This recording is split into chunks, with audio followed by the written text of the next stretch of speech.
गीता का तीसरा अध्याय कर्म के ऊपर है। भगवान ने कर्म के ऊपर क्या कहा है। बहुत से लोग बोलते हैं हम कर्म में विश्वास करते हैं, हम कर्म ही करते हैं, हम बाकी भगवान को नहीं मानते, सब कुछ करते। भगवान कहते हैं उसके बारे में बता रहे हैं।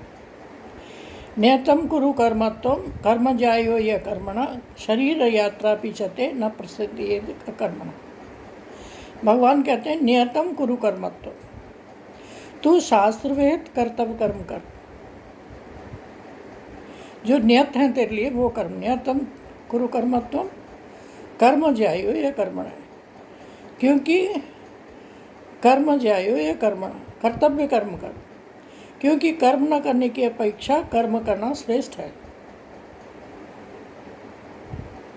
कर्म ज्यायो ये कर्मण शरीर यात्रा पीछते न प्रसिद्ध ये न कर्मण, क्योंकि तेरी शरीर की यात्रा, तेरा जीवन भी बिना कर्म करे नहीं चल सकती। रोटी पेट में डाली है तो हमको काम करना ही होगा, कपड़े पहनने के लिए चाहिए तो हमें कर्म करना ही होगा, हमें सांसारिक वस्तुएं चाहिए तो हमें कर्म करना ही होगा। तो भगवान इसी के ऊपर बोल रहे हैं कि तू शास्त्रवेद कर्म कर, कर्तव्य कर्म कर, ड्यूटी कर, मतलब जो अपनी, क्योंकि कर्म न करने की अपेक्षा कर्म करना श्रेष्ठ है। निष्कर्म ऐसे बैठा रहे कि कुछ कर्म नहीं करना है, कोई आता है कुछ डाल जाता है उससे खा लेता है, वो नहीं बात होगी। वो बोलते हैं कर्म तो तुझे करना पड़ेगा, कर्म न कर, कर्तव्य कर्म कर, क्योंकि कर्म करने की अपेक्षा कर्म करना श्रेष्ठ है। और कर्म करने से तेरा शरीर भी नहीं चलेगा, नहीं सिद्ध होगा। यज्ञार्थात् कर्मणोऽन्यत्र लोकोऽयं कर्म बंधन तदर्थम कर्म कौन्तेय मुक्त संग समाचर। यज्ञार्था कर्मणोऽन्यत्र, यज्ञ के निमित्त किए जाने वाले कर्मों से अतिरिक्त दूसरे कर्मों में लगा हुआ ही ये मनुष्य समुदाय कर्मों से बंधता है। इसलिए हे अर्जुन, तू आसक्ति से रहित होकर इस यज्ञ से निमित्त ही भली भांति कर्तव्य कर्म कर। अब उन्होंने यज्ञ का नाम और ले लिया। यज्ञ अर्थात हम जो निष्कामता से कर्म करते हैं, जिसका हमें, जो निष्कामता से जब हम कर्म करेंगे तो उसका हमें फल नहीं मिलेगा। हम फल के लिए बैठे होते हैं ना, कि हम कोई कर्म करें उसका फल मिले, हमें अच्छा फल मिले। पर निष्कामता से कर्म करेंगे तो कर्म फल से नहीं बनेंगे। इसीलिए तू यज्ञ के निमित्त किए हुए कर्मों को कर। यज्ञार्था कर्मोऽन्यत्र लोकोऽयं कर्म बंधन। अगर कर्म बंधन से तू छुटकारा चाहता है तो यज्ञ रूपी कर्म कर। लोकोऽयं कर्म बंधन तदर्थम कर्म कौन्तेय मुक्त संग समाचर। तू आसक्ति से रहित होकर, तदर्थम कर्म कौन्तेय, इसके इस प्रकार कर्म करते हुए हे कौन्तेय तू मुक्त हो जाएगा। किससे मुक्त हो जाएगा? बंधनों से मुक्त हो जाएगा। आसक्ति रहित होकर कर्म करेगा, यज्ञ के लिए कर्म करेगा।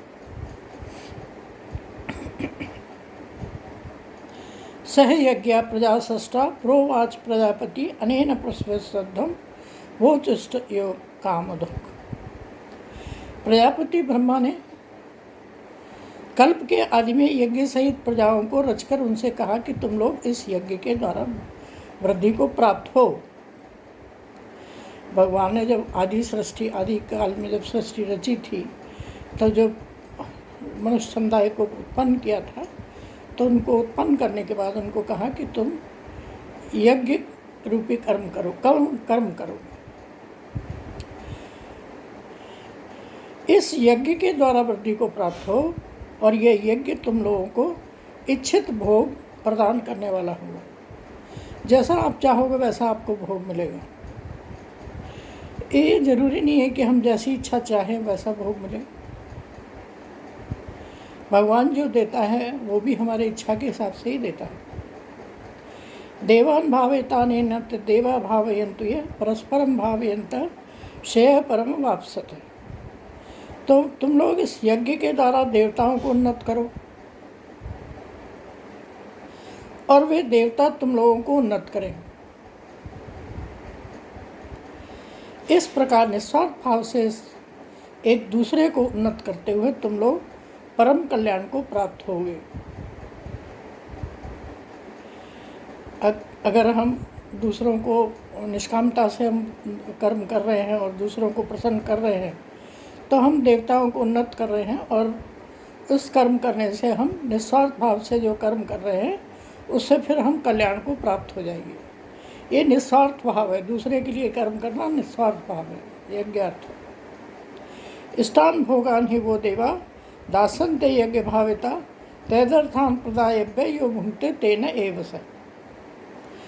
यज्ञ के द्वारा बढ़ाए गए हुए देवता तुम लोगों को बिना मांगे ही इच्छित भोग निश्चित ही देंगे। जब तुम यज्ञ को देवताओं को प्रसन्न करोगे, तुम लोगों को बिना मांगे ही वो इच्छित भोग जो है प्रदान करेंगे, ये पक्का है।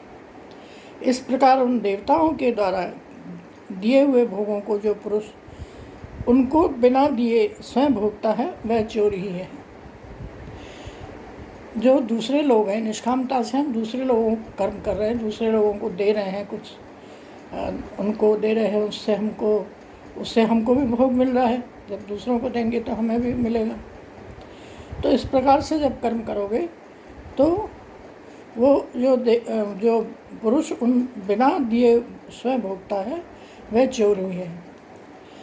जो कितने तरह से बोलते हैं, जैसे हम लोग घर में खाना पकाते हैं, सब कुछ करते हैं, हमारे शास्त्र में नियम है कि पहला एक कौवे के लिए रखना है, या एक बिल्ली के लिए रखना है, या एक कुत्ते के लिए रोटी रखनी है, या अतिथि के लिए अगर अतिथि आता है तो उसको भोग देना है।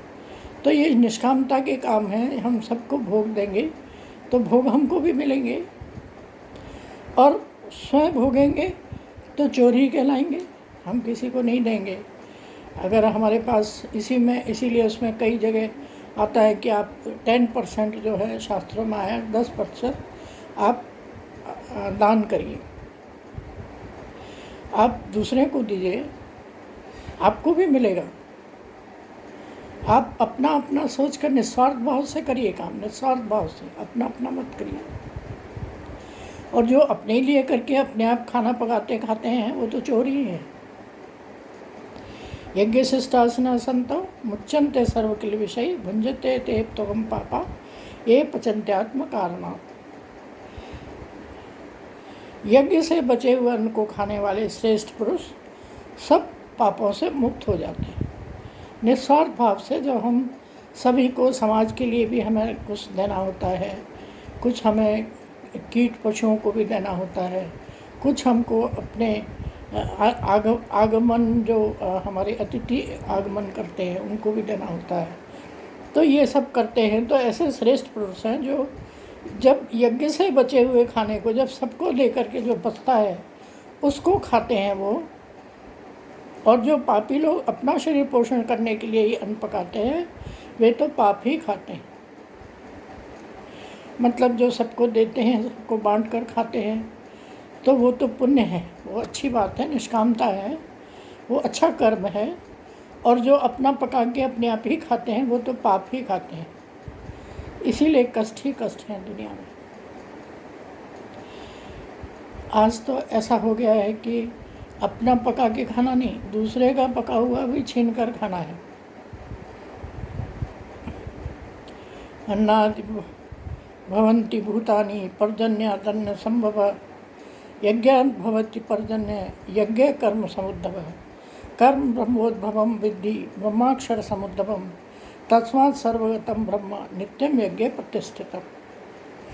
भगवान क्या बोलते हैं? संपूर्ण प्राणी यज्ञ अन्न से उत्पन्न होते हैं। जो भी संसार में प्राणी हैं काहे से पैदा होते हैं? भगवान ने क्या कहा? अन्न से उत्पन्न होते हैं। जब हम अन्न खाते हैं, पिता जब पत्नी में गर्भ स्थापित करता है, जब स्थापना करता है तो खाना खाए हुए अन्न के कारण ही होता है ना। अन्न की उत्पत्ति वृष्टि से होती है। अन्न की उत्पत्ति किससे होती है? वृष्टि से, अर्थात बारिश से होती है। वृष्टि किससे होती है? यज्ञ से होती है। अगर हम यज्ञ नहीं करेंगे, यज्ञ में बहुत सारी सामग्रियाँ ऐसी होती हैं जो हमें चारों ओर बहुत सारा वृष्टि उत्पन्न करने का साधन देते हैं, और यज्ञ विहित कर्मों से उत्पन्न होने वाला है, और यज्ञ जो है विहित कर्मों से उत्पन्न होने वाला है। कर्म समुदाय को तू वेद से उत्पन्न जान। जो कर्म समुदाय है वेद से ही उत्पन्न हुआ है, और वेद को अविनाशी परमात्मा से उत्पन्न हुआ जान। कैसा अच्छा बताया भगवान ने। जो वेद हैं वो काहे से उत्पन्न हुए हैं? परमात्मा से उत्पन्न हुए हैं। और वेद किससे उत्पन्न हुए हैं? कर्म समुदाय को तू वेद से उत्पन्न जान। जो कर्म समुदाय है, जो भी कर्म करता है, वो वेद से उत्पन्न हुआ है, और वेद को अविनाशी परमात्मा से उत्पन्न हुआ जान। इससे सिद्ध होता है कि सर्वव्यापी परम अक्षर परमात्मा सदा ही यज्ञ में प्रतिष्ठित है। बहुत अच्छी बात है। प्राणी जो है अन्न से पैदा होते हैं। अन्न जो है वृष्टि से होता है, बारिश से होता है। बारिश जो है यज्ञ से होती है, और यज्ञ जो है वेद कर्मों से होते हैं। विशेष वेद कर्म जो है उनसे होते हैं। कर्म समुदाय को तू वेद से उत्पन्न जान। जो कर्म करने वाला जो समुदाय है उसको वेद से उत्पन्न जान, और वेद को तू अविनाशी परमात्मा से उत्पन्न हुआ जान। बहुत अच्छी तरह समझाया भगवान।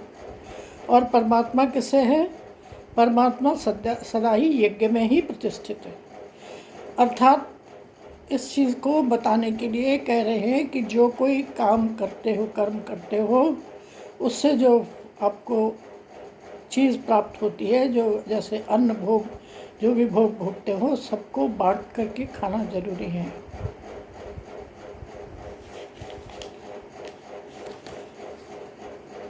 केवल स्वयं ही खाना तो अन्न की चोरी है। चोर ही, जैसे चोर खाता है ऐसे ही हम बिना बांटे हुए खाते हैं, वो चोर ही है।